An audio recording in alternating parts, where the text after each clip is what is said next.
தான் இருக்கிறார். அதற்காகவே கர்த்தர் நம்மை ஏற்படுத்தி வைத்திருக்கிறார்.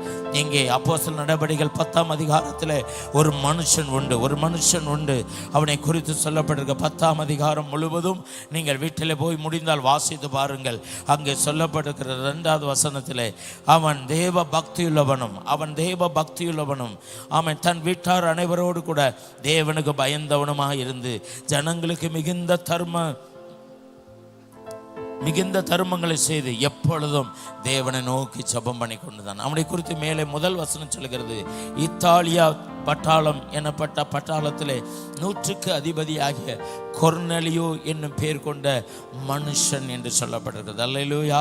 அவன் சசரியா பட்டணத்தில் இருந்திருக்கான். இத்தாலியா தேசத்தினுடைய பட்டாளத்தினுடைய 100க்கு அதிபதி. அல்லேலூயா. நிச்சயம் அவன் யூதன் அல்ல. அல்லேலூயா. அவன் ஒரு யூதன் இல்லாமல் இருந்து கூட, ஆனால் 2வது வசனம் சொல்கிறது, அவன் தேவன் மேல பக்தி உள்ளவனாய் இருந்திருக்கிறான். அவன் தன் வீட்டாரோடு கூட தேவனுக்கு பயந்து இருந்திருக்கிறான். அல்லேலூயா, அல்லேலூயா. அவன் மிகுந்த தான தர்மங்களை ஏழை எளியவர்களுக்கு செய்கிறவனாக காணப்பட்டிருந்திருக்கான். அதே நேரத்தில் அவனுடைய வீடு எப்பொழுதும் ஜெப வீடாகவே காணப்பட்டிருந்திருக்கிறது. இப்படிப்பட்ட மனுஷனாக இருந்த அவனுக்கு அவன் குடும்பத்தார் எல்லாரும் ரட்சிக்கப்பட வேண்டும் என்கிறதான ஒரு எண்ணம் அவனுக்குள்ளாக இருந்தது. ஆகையினால்தான் அவன் குடும்பமாக ஜெபம் பண்ணுகிறவனாக இருந்தான். அவன் குடும்பமாக கர்த்தரை துதிக்கிறவனாக இருந்தான்.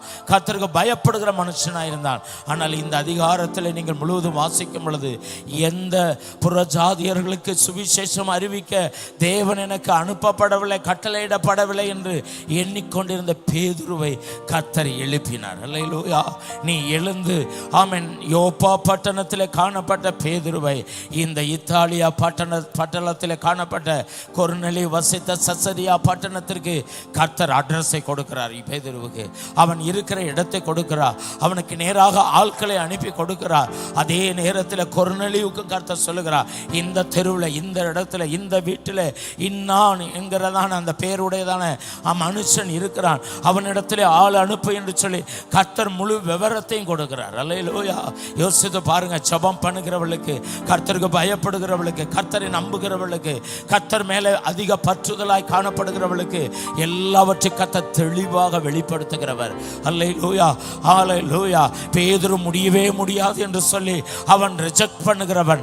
ஆனால் அவனுக்கு ஒரு தரிசனத்தை கொடுத்து அவன் மனதை கர்த்தர் மாற்றி, இது வல்லப்பா, இவர்கள் எல்லாருமே ரட்சிக்கப்பட வேண்டும் என்று ஆண்டவருடைய திட்டத்தை, சித்தத்தை அவனுக்கு வெளிப்படுத்தி அவனை அனுப்பி கொடுத்து அவன் பிரசங்கிக்கும் பொழுது அவன் வீட்டார் முழுவதும் ரட்சிக்கப்படவும், அங்கு கூடி வந்திருந்ததான அவன் வீட்டில் உள்ள அனைவரும் ரட்சிக்கப்படவும், அதே நேரத்தில் ஞானஸ்நானம் எடுக்கவும், அவர்கள் எல்லாருமே பரிசுத்தாவின் அபிஷேகத்தை பெறவும், அங்கு ஒரு பெரிய சபையாக செசரியா பட்டணத்தில் எழும்புவதற்கு ஒரு கொர்நேலியு என்கிறதான மனுஷனை கர்த்தர் பயன்படுத்த முடியுமானால் நமக்கும் ஆண்டவர் அந்த கிருபை தருவாராக. அல்லேலூயா, அல்லேலூயா, அல்லேலூயா. முடியாது என்று சொல்லி காணப்பட்டதான பேதுருவை கர்த்தர் ஆமென் மாற்ற முடியுமானால், அல்லேலூயா.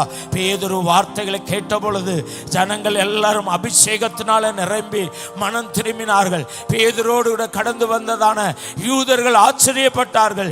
எப்படி இது சாத்தியமாயிற்று? ஆமென். பரிசுத்த ஆவி யூதர்களுக்காக அல்லவா கொடுக்கப்பட்டது, இரட்சிப்பு யூதர்களுக்காக அல்லவா கொடுக்கப்பட்டிருக்கிறது, எப்படி புறஜாதியர்களுக்கு என்று சொல்லி அவர்கள் எல்லாரும் பிரமிப்பு அடைந்தார்கள். ஆனால் கர்த்தர் ரட்சிப்பதற்கு எந்த எக்ஸ்ட்ரீமுக்கும் அவர் போவார். ஆமென். நாம் எல்லாரும் கரங்களை தட்டி ஆண்டவரே ஸ்தோத்திரம் அனுபவமா, ஆண்டவரே உமக்கு நன்றி ஆண்டவரே. நம் ஒவ்வொருவர் மூலமாக ஆண்டவர் கிரியை செய்யவே விரும்புகிறார். நாம் ஒவ்வொருவர் மூலமாக கர்த்தர் கிரியை செய்ய விரும்புகிறார். என்னால் முடியாது என்று சொல்லாதீங்க. நீங்க முழங்கால் போட்டு ஜெபம் பண்ணுகிறவர்கள், நீங்க கரங்களை உயர்த்தி ஜெபம் பண்ணுகிறவர்கள், நீங்க கண்ணீரோடு கூட ஜெபம் பண்ணுகிறவர்கள், விசுவாசத்தோடு கூட தேவ சமூகத்தில் முறையிடுகிறவர்கள், கர்த்தர் உங்க வாழ்க்கையில கிரியை செய்வதற்கு அவர் உண்மையுள்ளவராயிருக்கிறார். அவர் உண்மையுள்ளவராயிருக்கிறார். ஆண்டவர் நல்லவர், அருமையானவர். ஆண்டவர் நல்லவர். அல்லேலூயா.